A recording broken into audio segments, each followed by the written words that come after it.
There are two phrases I really came to loathe the last couple of years. Unfortunately for me, these sentences are used on a daily basis, which means my stomach turns on a daily basis by just hearing or reading the words. The first one is the ever so common, "How are you doing?" What a horrible question, and definitely not one you want to be asked when you are depressed. Because in that case, there really isn't a good way to answer it. You could lie and answer with a short "I'm fine," because you don't want to be a burden, or you can actually sense that's all they want to hear. Or you could be like me, be sick and tired of all the fakeness and answer truthfully. Some people will be compassionate and will show an interest by asking more questions, at first that is. But when you still answer negatively after the third time they ask, it could be a bit of a turn-off and might end up as you being persona non grata. Which is pretty understandable, because no one likes to get dragged in other people's negativity. You also have those who have absolutely no idea what to do with an answer like "I am not doing okay," and quickly brush it off. Again, also nothing wrong with that. But then there are the others, mostly the ones in your inner circle, who genuinely want to know how you are and want to be there for you. But to be honest, to me they are one of the reasons I hate the question. And I know it sounds like a nasty thing to say, because it seems like I'm blaming them for something, but that's not what I mean. When you are depressed, not in the right mindset, or find it hard to see the positive anymore, that question is a big one, very loaded and confronting. Every time they ask you, you have to face reality of your actual state of mind in that moment.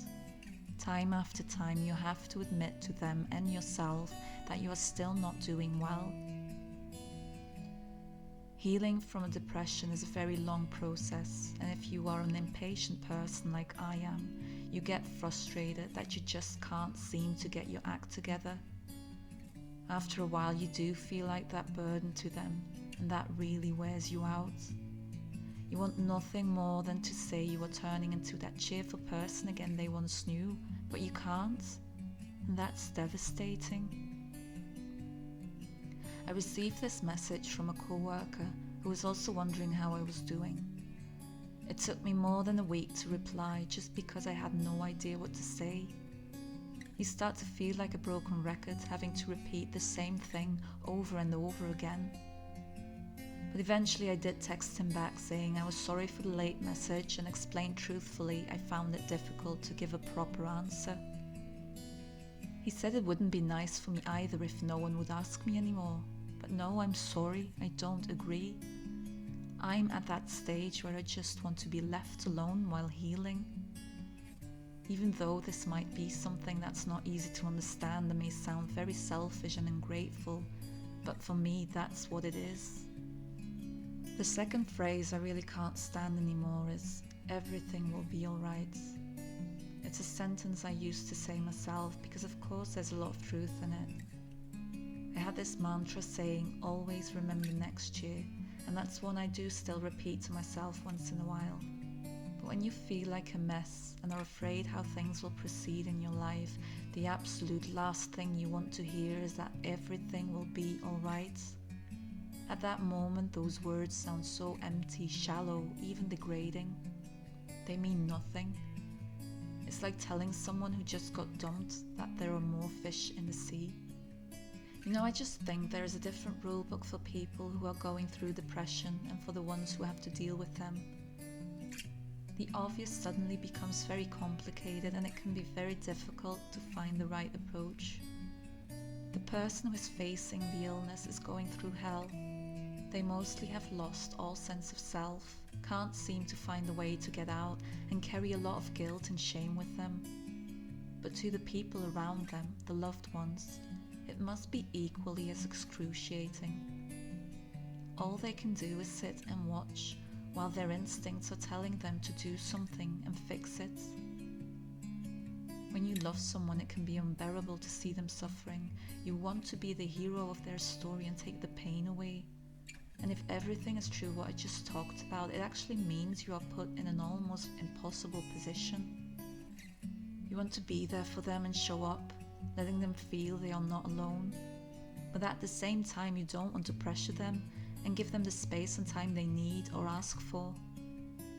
This is just very messed up, and I hate to say it, but there is no clear-cut solution. It might be different for other people, but this is my diary, so I can only speak for myself. The advice that I can give is to just let them be.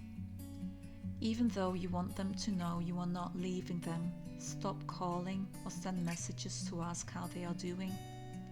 Stop inviting them to do things together just because you want them to feel they are still included or because you think it will be a good distraction. No surprise visits.